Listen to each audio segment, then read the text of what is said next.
जय माता दी।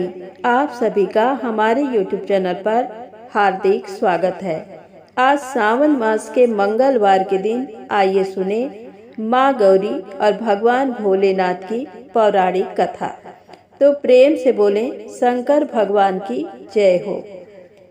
एक बार भगवान शंकर ने माता पार्वती के साथ जुआ खेलने की अभिलाषा प्रकट की। खेल में भगवान शंकर अपना सब कुछ हार गए। हारने के बाद भोलेनाथ अपनी लीला को रचते हुए पत्तों के वस्त्र पहनकर गंगा के तट पर चले गए। कार्तिकेय जी को जब सारी बात पता चली तो वह माता पार्वती से समस्त वस्तुएं वापस लेने आए। इस बार खेल में पार्वती जी हार गईं तथा कार्तिकेय शंकर जी का सारा सामान लेकर वापस चले गए। अब इधर पार्वती भी चिंतित हो गईं कि सारा सामान भी गया तथा पति भी दूर हो गए। पार्वती जी ने अपनी व्यथा अपने प्रिय पुत्र गणेश को बताई तो मातृभक्त गणेश जी स्वयं खेल खेलने शंकर भगवान के पास पहुँचे। गणेश जी जीत गए तथा लौटकर अपनी जीत का समाचार माता को सुनाया। इस पर पार्वती जी बोली कि उन्हें अपने पिता को साथ लेकर आना चाहिए था। गणेश जी फिर भोलेनाथ को खोज करने निकल पड़े। भोलेनाथ से उनकी भेंट हरिद्वार में हुई। उस समय भोलेनाथ भगवान विष्णु व कार्तिकेय के साथ भ्रमण कर रहे थे। पार्वती से नाराज भोलेनाथ ने लौटने से मना कर दिया। भोलेनाथ के भक्त रावण ने गणेश जी के वाहन मूषक को बिल्ली का रूप धारण करके डरा दिया। मूषक गणेश जी को छोड़कर भाग गए। उधर भगवान विष्णु ने भोलेनाथ की इच्छा से पासा का रूप धारण कर लिया था। गणेश जी ने माता के उदास होने की बात भोलेनाथ को कह सुनाई। इस पर भोलेनाथ बोले कि हमने नया पासा बनवाया है। अगर तुम्हारी माता पुनः खेल खेलने को सहमत हो तो मैं वापस चल सकता हूँ। गणेश जी के आश्वासन पर भोलेनाथ वापस पार्वती के पास पहुँचे तथा खेल खेलने को कहा। इस पर पार्वती जी हंस पड़ी और बोली, अभी पास में क्या चीज है जिसे खेल खेला जाए। ये सुनकर भोलेनाथ चुप हो गए।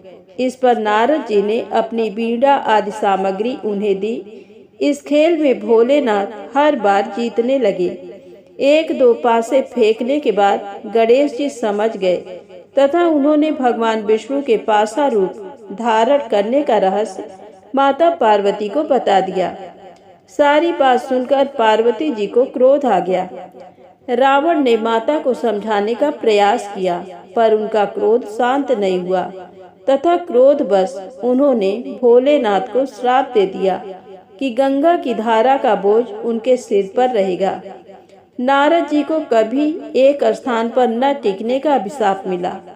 भगवान विष्णु को श्राप दिया कि यही रावण तुम्हारा शत्रु होगा तथा रावण को श्राप दिया कि विष्णु ही तुम्हारा विनाश करेंगे। कार्तिकेय को भी माता पार्वती ने हमेशा बाल रूप में रहने का श्राप दे दिया। तो प्रेम से बोलें शंकर भगवान की जय हो। अब आइए सुने रामायण की ये पौराणिक कथा। मृत्यु के बाद आखिर क्यों हंसने लगा मेघनाद का कटा सिर। महर्षि वाल्मीकि द्वारा रचित हिंदू धर्म ग्रंथ रामायण में उल्लेख मिलता है कि रावण के बेटे का नाम मेघनाद था।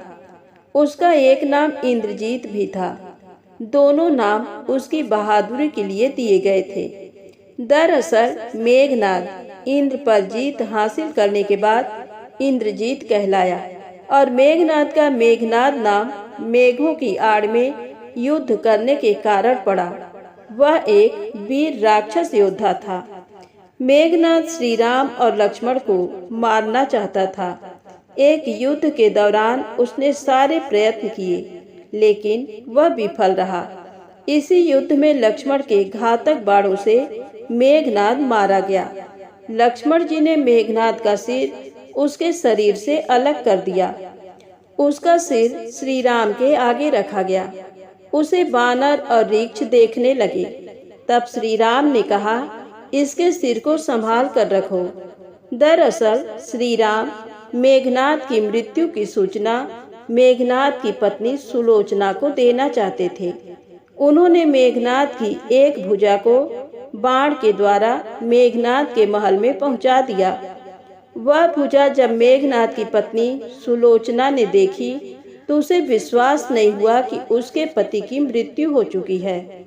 उसने भुजा से कहा, अगर तुम वास्तव में मेघनाद की भुजा हो तो मेरी दुविधा को लिखकर दूर करो। सुलोचना के इतना कहते ही भुजा हरकत करने लगी। तब एक सेविका ने उस भुजा को खड़िया लाकर हाथ में रख दी। उस कटे हुए हाथ ने आंगन में लक्ष्मण जी के प्रशंसा के शब्द लिख दिए। अब सुलोचना को विश्वास हो गया कि युद्ध में उसका पति मारा गया है।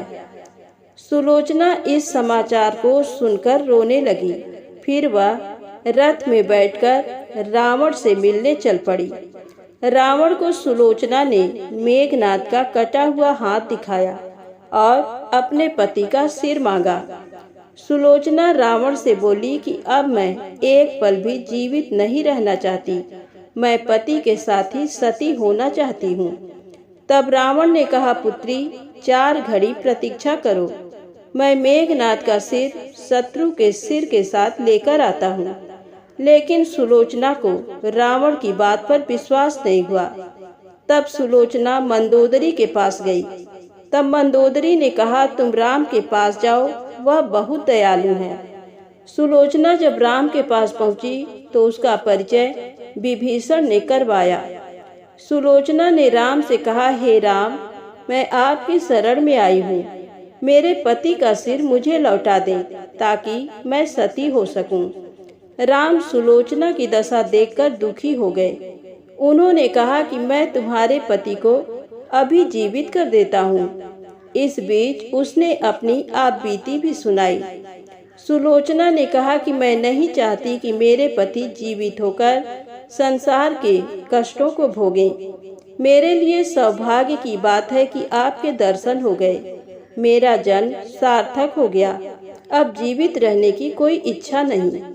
राम के कहने पर सुग्रीव मेघनाद का सिर ले आए, लेकिन उनके मन में ये आशंका थी कि मेघनाद के कटे हाथ ने लक्ष्मण का गुणगान कैसे किया। सुग्रीव से रहा नहीं गया और उन्होंने कहा, मैं सुलोचना की बात को तभी सच मानूंगा जब ये नरमुंड हंसेगा। सुलोचना के सतीत्व की ये बहुत बड़ी परीक्षा थी।